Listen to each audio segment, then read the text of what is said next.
Ok, salut tout le monde. Pa gen de lè gen wap tan don chante l'évangile, yo jwe un akor ki pa nan gam nan, un akor ki pa semble ki el ta dwe nan chante yan. Ok, tan kou katan nou ti progresyon kon sa.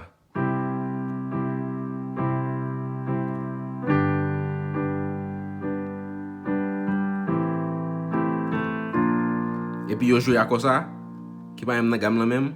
Ok, si yo jwe un akor ki semble ki pa nan gam nan, gen 5 bagay posib moun kape ki chante an ka fe. 5 bagay, ok?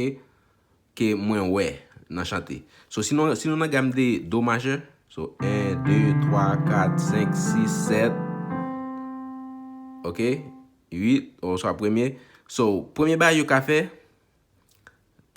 fe, si akon pa semble a chante an, akon semble ki l pa do nan chante an, gen lè yo ka pran, premier balance, yo ka pran deuxième akon, ki se yon mineur, yo fè l'on majeur. Ok? Deuxième bar yo ka fè, yo ka pran troisième akon, ki se yon mineur, yo fè l'on majeur. Ok? Troisième bagay yo ka fè, yo ka pran quatrième akon, ki son majeur, yo fè l'on mineur. Quatrième bar yo ka fè, ok, yo ka pran cinquième akon, ki se yon majeur, yo fè l'on mineur.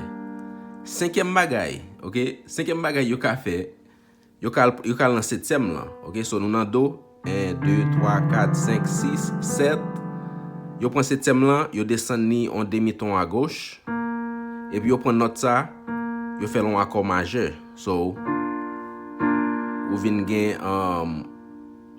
si bémol majeur, ok? So, sou nan do, gen de chante ki nan do, e pou ka yo jwe akor sa tou. Si bémol majeur, ok? So, e sa fè ti progresyon mdap jwe tali kon sa.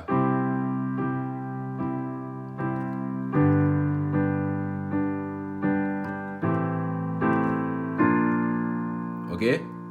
So, lè otan don chante, gen yon akor ki pa telman ale a chante yon, yon akor ki yon ti jan led, se 5 bagay sa yo ki yo ka fe. So, cheke akor sa yo, sou bezwen jwen akor sa yo, ok? Bye bye.